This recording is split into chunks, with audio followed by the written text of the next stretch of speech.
नमस्कार विद्यार्थी मित्रों, आप सबનું ફરી એકવાર હાર્દિક સ્વાગત છે એજ્યુવલ ચેનલમાં।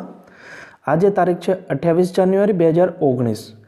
આ વિડીયોમાં આપણે જોઈશું આજના કરંટ અફેર્સના બનતા મહત્વના એમસીક્યુ અને સાથે સાથે જીકેની પણ ચર્ચા કરીશું। તો આપને એક રિક્વેસ્ટ છે, જો આપ ચેનલ પર નવા છો તો પ્લીઝ ચેનલને સબસ્ક્રાઇબ કરજો અને સાથે સાથે બેલ આઇકન પણ ઓન કરજો કે જેથી બીજા વિડીયો અપલોડ થાય કે તરત જ આપના સુધી નોટિફિકેશન મળી જાય અને આપની તૈયારીમાં વધારો થઈ શકે। થોડા દિવસથી કરંટ અફેર્સના વિડીયો મેં નથી મૂક્યા। તેનું કારણ છે કે ઘરે લગ્ન હોવાથી હું બીજી હતો અને તેની વ્યસ્તતાના કારણે હું કરંટ અફેર્સના વિડીયો નથી મૂકી શક્યો। તો હવેથી રેગ્યુલર રીતે વિડીયો અપલોડ કરવામાં આવશે। તો આજે જોઈએ આપણે આજના કરંટ અફેર્સના બનતા મહત્વના એમસીક્યુ। ક્વેશ્ચન, કયા ભારતીય વિકેટ કીપર બેટ્સમેનને આઈસીસીને emerging player of the year 2018 આવશે અહીં આગળ 2018 માટે પસંદગી કરી છે? તો તે વિકેટકીપર બેટ્સમેનનું નામ છે રિષભ પંત। ઓપ્શન સી એ સાચો જવાબ બનશે।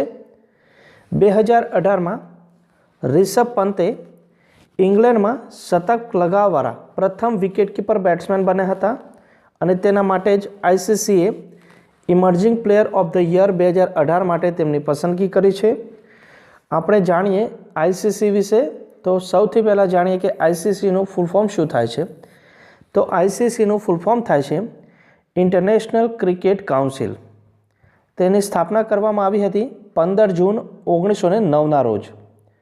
હેડક્વાર્ટર્સ આવેલું છે દુબઈ ખાતે અને પ્રેઝન્ટ ટાઈમમાં આઈસીસીના ચેરમેન છે શશાંક મનોહર અને સીઈઓ છે ડેવિડ રિચર્ડસન। અને ડેવિડ રિચર્ડસન પછી મનુ સાહાની સીઈઓ બનશે। તેમની પસંદગી કરવામાં આવી છે। તેઓ પોતાનો પદભાર સંભાળશે જુલાઈ 2019થી। નેક્સ્ટ ક્વેશ્ચન છે કે પુરુષ એકલ વર્ગમાં ઓસ્ટ્રેલિયન ઓપન 2019નો ખિતાબ એ કોણ જીત્યું? તો સાચો જવાબ બનશે નોવાક જોકોવિચ, એટલે કે ઓપ્શન બી એ સાચો જવાબ છે। આપ ઇમેજમાં જોઈ શકો છો, આ છે નોવાક જોકોવિચ કે જે સર્બિયાના ખેલાડી છે। નોવાક જોકોવિચે રાફેલ નદાલને હરાવીને આ ખિતાબ જીત્યો છે ઓસ્ટ્રેલિયન ઓપન 2019નો। હવે આપણે વાત કરીએ મહિલા એકલ વર્ગ। મહિલા એકલ વર્ગમાં ઓસ્ટ્રેલિયન ઓપન 2019નો ખિતાબ જીત્યો છે નાઓમી ઓસાકા। અને નાઓમી ઓસાકા એ જાપાનની પ્લેયર છે। ત્યારબાદ આપણે વાત કરીએ કે પુરુષ યુગલ વર્ગમાં કોણે ખિતાબ જીત્યો છે? તો નિકોલસ માહુલ ફ્રાન્સના છે અને પિયરે હ્યુજીસ હર્બર્ટ તેઓ પણ ફ્રાન્સના છે। આ બંનેએ ઓસ્ટ્રેલિયન ઓપન 2019નો પુરુષ યુગલ વર્ગમાં ખિતાબ જીત્યો છે। મિશ્ર વર્ગની વાત કરીએ આપણે તો મિશ્ર વર્ગમાં બાર્બોરા કેનિસ્કોવા ચેક ગણરાજ્યની છે। ત્યારબાદ રાજીવ રામ કે જે યુએસએના છે, તેમને મિશ્ર વર્ગમાં ઓસ્ટ્રેલિયન ઓપન 2019નો ખિતાબ જીત્યો છે। નેક્સ્ટ ક્વેશ્ચન જોઈએ આપણે કે નૌસેના અધ્યક્ષ સુનિલ લાંબાએ તાજેતરમાં આઈએનએસ કોહારા માટે નવા નૌસૈનિક એરબેઝનું ઉદ્ઘાટન ક્યાં કર્યું? તો તેનું ઉદ્ઘાટન કરવામાં આવ્યું છે આંદામાન અને નિકોબાર ખાતે। ઓપ્શન ડી એ સાચો જવાબ બનશે। આંદામાન નિકોબારના દિગલીપુરમાં ઉદ્ઘાટન કરવામાં આવ્યું છે। એરબેઝનો ઉપયોગ હેલિકોપ્ટર અને નાના વિમાનો માટે કરવામાં આવશે। આ ઉદ્ઘાટન કરવામાં આવ્યું છે આંદામાન નિકોબારમાં। તો આપ દેખો આંદામાન નિકોબાર મેપમાં, આપ ઇમેજમાં જોઈ શકો છો, આ છે આંદામાન નિકોબાર કે જે બંગાળાની ખાડીમાં સ્થિત છે અને આ સૌથી મોટો દ્વીપ સમૂહ છે। હવે આપણે વાત કરીએ જે આ ભાગ છે તે આંદામાન છે અને આ નીચેનો ભાગ છે તે નિકોબાર છે। આ બંનેની વચ્ચે 10 ડિગ્રી ચેનલ આવેલી છે આંદામાન અને નિકોબારની વચ્ચે। ત્યારબાદ વાત કરીએ આપણે કે તાજેતરમાં જ ભારત સરકારે 3 દ્વીપના નામ બદલેલ છે। તે કયા કયા 3 દ્વીપ છે આંદામાન નિકોબારના? એક તો રોક દ્વીપ, તેનું નામ બદલીને રાખવામાં આવ્યું હતું સુભાષ ચંદ્ર બોઝ દ્વીપ। ત્યારબાદ નીલ દ્વીપ હતું, તેનું નામ રાખવામાં આવ્યું હતું શહીદ દ્વીપ, અને હેવલોક દ્વીપ તેનું નામ બદલીને રાખવામાં આવ્યું હતું સ્વરાજ દ્વીપ. આ 3 દ્વીપના નામ ભારત સરકાર દ્વારા બદલવામાં આવ્યા હતા. અને હવે આપણે વાત કરીએ આંદામાન નિકોબાર વિશે. તો ભારતનો એકમાત્ર સક્રિય જ્વાળામુખી બેરન ઉપરાંત ત્યાં નારકોન્ડમ નામનો સુષુપ્ત જ્વાળામુખી પણ આ આંદામાન નિકોબાર ખાતે આવેલો છે. આંદામાન નિકોબાર ટાપુઓને મરકત ટાપુ પણ કહેવામાં આવે છે. તેનું સર્વોચ્ચ શિખર છે સેડલ પીક. આંદામાન નિકોબારનું સર્વોચ્ચ શિખર છે સેડલ પીક. 734 મીટર તેની ઊંચાઈ છે.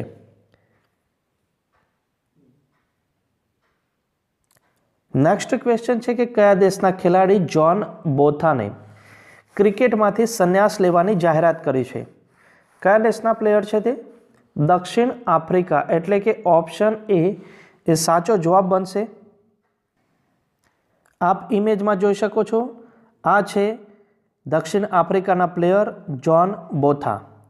તેમને દક્ષિણ આફ્રિકા તરફથી 5 ટેસ્ટ મેચ, 78 એટલે કે 78 ઓડીઆઈ મેચ અને 40 T20 ઇન્ટરનેશનલ મેચો રમ્યા છે. ને વર્ષ 2009માં તેઓ દક્ષિણ આફ્રિકાના કેપ્ટન હતા. જ્હોન બોથા એ ઓલરાઉન્ડર પ્લેયર હતા. નેક્સ્ટ ક્વેશ્ચન છે ભારત સરકારને દેશના સર્વોચ્ચ નાગરિક સન્માન ભારત રત્નથી કોને સન્માનિત કરવાની જાહેરાત કરી છે?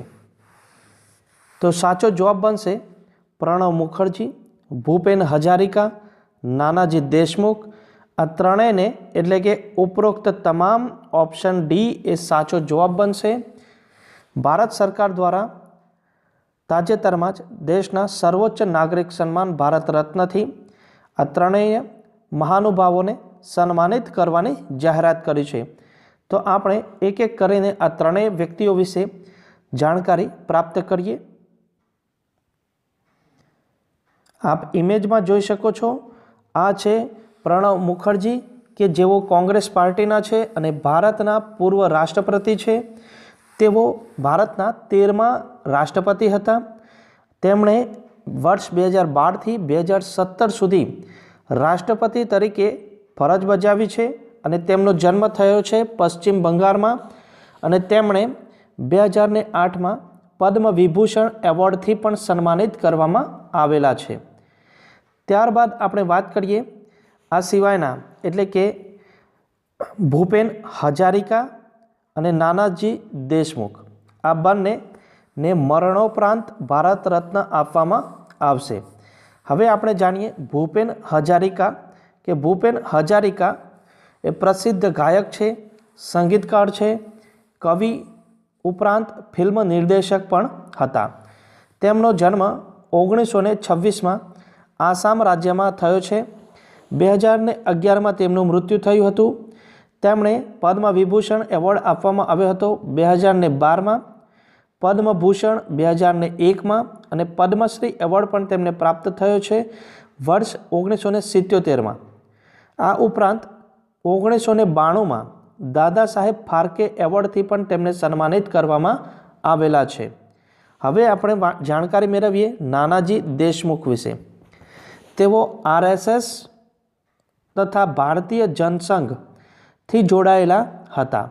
ગ્રામીણ ક્ષેત્રોમાં વિકાસ માટે તેમણે ઉત્કૃષ્ટ કાર્ય કરવા બદલ ભારત સરકારે ભારત રત્ન પુરસ્કાર માટે તેમને પસંદ કર્યા છે. તેમનો જન્મ થયો હતો 1916માં મહારાષ્ટ્ર રાજ્યમાં અને 2010માં તેમનું મૃત્યુ થયું હતું. પદ્મ વિભૂષણ તેમને મળ્યો હતો વર્ષ 1999માં. હવે આપણે જાણીએ ભારત રત્ન વિશે. આ દેશનો સર્વોચ્ચ નાગરિક એવોર્ડ છે જે કલા, વિજ્ઞાન, સાહિત્ય, સમાજ સેવા વગેરે ક્ષેત્રોમાં આપવામાં આવે છે. આ પુરસ્કારની શરૂઆત થઈ હતી 1954થી. તે ભારતના રાષ્ટ્રપતિ દ્વારા 26મી જાન્યુઆરીના દિવસે આપવામાં આવે છે દર વર્ષે. વિજેતાને પીપળાના પાંદડા આકારનો કાંસાનો ચંદ્રક આપવામાં આવે છે, જેની ઉપર સૂર્યનું ચિત્ર અંકિત કરેલ હોય છે તથા ભારત રત્ન એવું લખેલું હોય છે. 1954માં સૌપ્રથમ ડૉક્ટર સર્વપલ્લી રાધાકૃષ્ણન તથા રાજગોપાલાચારી, ડૉક્ટર ચંદ્રશેખર વેંકટરામનને ભારત રત્ન એનાયત કરવામાં આવ્યો હતો. વર્ષ 1977માં જનતા પાર્ટી સરકાર દ્વારા આ પુરસ્કાર બંધ કરવામાં આવ્યો હતો.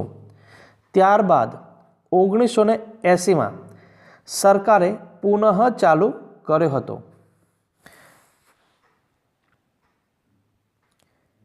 અન્ય એક ઇમ્પોર્ટન્ટ જાણકારી મેળવીએ કે સર્વપ્રથમ મરણોપરાંત ભારત રત્ન મેળવનાર કોણ હતા? તો સર્વપ્રથમ મરણોપરાંત ભારત રત્ન મેળવનાર હતા લાલ બહાદુર શાસ્ત્રી. 1966માં તેમને ભારત રત્ન એનાયત કરવામાં આવ્યો હતો. નેક્સ્ટ ક્વેશ્ચન જોઈએ. અશોક ચક્ર 2019થી કોને સન્માનિત કરવામાં આવ્યા છે?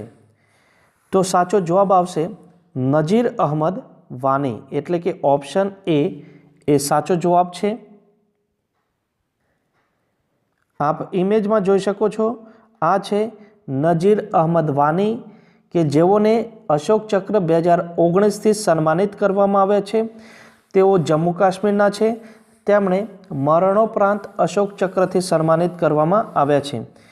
તેમની પત્ની અને તેમની માતાએ આ પુરસ્કાર રાષ્ટ્રપતિના હસ્તે સ્વીકાર કર્યો હતો. 2018માં તેઓ આતંકવાદીઓના હાથે શહીદ થયા હતા. નજીર અહમદ વાની. યુદ્ધ સમયે અશોક ચક્ર એ શાંતિ સમય માટે સેનાને આપવામાં આવતો સર્વોચ્ચ સન્માન છે, અશોક ચક્ર. ત્યારબાદ આપણે વાત કરીએ કે યુદ્ધ સમયે જો સેનાને કોઈ સર્વોચ્ચ સન્માન અપાતું હોય તો તે છે પરમવીર ચક્ર, અને અશોક ચક્ર એ શાંતિ સમય માટે સેનાને આપવામાં આવતું સર્વોચ્ચ સન્માન છે, અને યુદ્ધ સમય માટે પરમવીર ચક્ર. નેક્સ્ટ ક્વેશ્ચન છે કે કેન્દ્રીય નાણામંત્રી એ કોણ બન્યું છે? તો જવાબ આવશે ઓપ્શન સી પિયુષ ગોયલ. કેમ કે વર્તમાનમાં નાણામંત્રી જે છે અરુણ જેટલી, તેમની તબિયત ખરાબ થવાથી આ વધારાનો જવાબદારી એટલે કે આ મંત્રાલય પિયુષ ગોયલ સંભાળશે, અને વર્તમાનમાં તેઓ પિયુષ ગોયલ એ રેલવે મંત્રી છે અને તેની સાથે સાથે તેઓ કોયલા મંત્રી પણ છે. જ્યારે નાણામંત્રી અરુણ જેટલીની તબિયતમાં સુધારો થઈ જશે ત્યારે તેઓ ફરીથી નાણામંત્રી તરીકેનો ચાર્જ સંભાળશે. કીર્તિચક્ર 2019થી કોને સન્માનિત કરવામાં આવ્યા છે? તો મેજર તુષાર ગાબા અને વિજય કુમાર, આ બંનેને, એટલે કે ઓપ્શન સી એ સાચો જવાબ થશે. અશોક ચક્ર બાદ એ બીજા ક્રમે કીર્તિચક્ર આવે છે, અને 2019માં મેજર તુષાર ગાબા કે જેઓ 20મી જાટ રેજિમેન્ટના નવજવાન છે, અને વિજય કુમાર મરણોપરાંત આ પુરસ્કાર આપવામાં આવ્યો છે તેમને, અને તેઓ 22મી રાષ્ટ્રીય રાઇફલના નવજવાન હતા. હવે જોઈએ વિડીયોના અંતમાં આપના માટે ક્વેશ્ચન. વિડીયો જો પસંદ આવ્યો હોય તો લાઈક જરૂર કરજો અને શેર પણ કરજો આપના અન્ય મિત્રોને, અને કોમેન્ટ બોક્સમાં પણ લખજો કે જેથી પ્રોત્સાહન મળતું રહે. કયા દેશના ખેલાડી જોન બોથાને ક્રિકેટમાંથી સંન્યાસ લેવાની જાહેરાત કરી? આપ અહીંયા ઓપ્શન જોઈ શકો છો, તેમાંથી સાચો વિકલ્પ પસંદ કરીને આપનો જવાબ એક કોમેન્ટ બોક્સમાં જણાવશો. Thank you. જય હિન્દ, જય ભારત. ફરી મળીશું નવા વિડીયો સાથે.